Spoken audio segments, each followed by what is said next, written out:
Today we got No Longer Human Omnibus, which got re-released last year or the year before from Kodan Shah. So this is not an unboxing video. I already unboxed this in my previous channel, and the thing is got deleted. Yeah, fuck that. And so we have No Longer Human 3 in 1. This is the complete edition. I bought this from Volkswagen for 1600. This is not a bad rate, but anywhere about that is not preferably a good price. And it's still the same in Volkswagen. And a while ago, I saw the price goes to like 1400 and shit. So you can get it for a low price than what I got. Let me just give you an honest review. Even though there is a hype going around this series, I don't know whether it's cause for the new re-release or people going like, this is low-key the best psychological series. This has so much character depth. This has so much like story going on. There's a lot going on. Like for a psychological series, you need to relate to the main character so that you can feel their psychological traumas as if you're the one going through. And that's what makes the psychological series the best. So, first of all, let's see the review of this book, like this edition, and then after that, we will go into the review part. So, this is a 3 in 1 of the 3 singles which got released way further back, and that shit was non-existent. Even if you find it, it goes up to like $200 at that time, which is not a good price to pay for a single volume. But thanks to Kodan Shah, they released it again, and because of that, I get to have this, I get to read it. Although the book is a little flimsy and still a good edition, you get no spine crack while opening this book. It's just a really nice edition. Although I wish it could have been a hardcover, but it's still better than nothing. So we can't really complain. They did release it. I'm just thankful for that. So if you think you are missing any covers of the volumes, you don't miss anything. You get the volume covers in like the colored page format. So it's really good.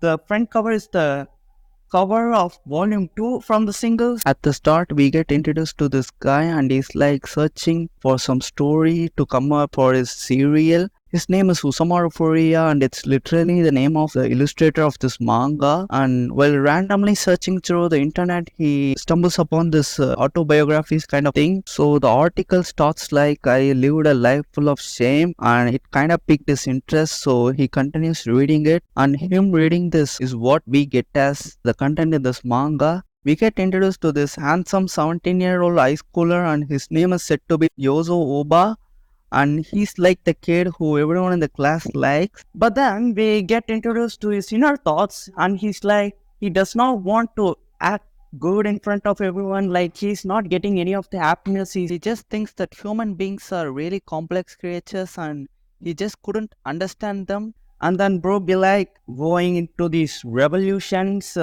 and going against his father. By the way, bro's filthy rich. He's loaded with money, and he got so much risk that he pulled every bitch that gets introduced in the series, and he just sleeps with every one of them. But bro's still looking for happiness. I don't know what's more happiness that he needs than he's having right now. And then he just makes the worst decision ever possibly he could make, and he just makes his life more miserable, and it just keeps getting worse. This is the bitch he tries to hook up with.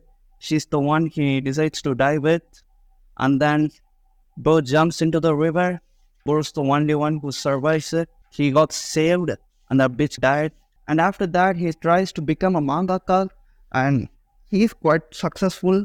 Yeah, she's the girl who he meets up in the later chapters. They get married. They live a quite a happy life. You get these shits.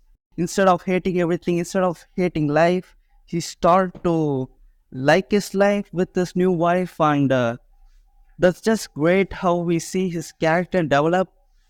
And then right after, when it gets good, we get introduced this one fat dude from his work, and like I can't show this. He just enters his wife, and This is the only part in this manga which got my mind fucked.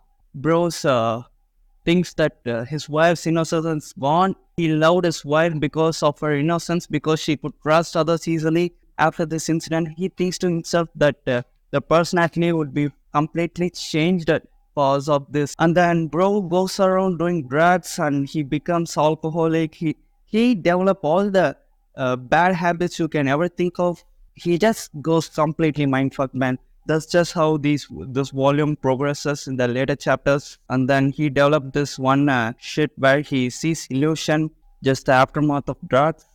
After that, he goes around missing. The diary ends asking the readers to email them if they find any information about him. The story basically ends him going mentally insane, looking like an old man with no money, and ended up in a dump, which is the complete opposite of how he was in the start of this manga. The manga really dived deep into human psychology and what a human life can be if they make the wrong decisions in their life. And it's just crazy how they were able to cover so much topics, and I highly think it's worth the purchase. I would give it a solid 8 out of 10. Could have been a masterpiece if I was able to relate with the main character. Then afterward in the volume, other than this afterward, we don't get much extra, and we get some advertisement for other mangas. Lichi Light Club done by Usamu Furio, the same as the artist of this manga.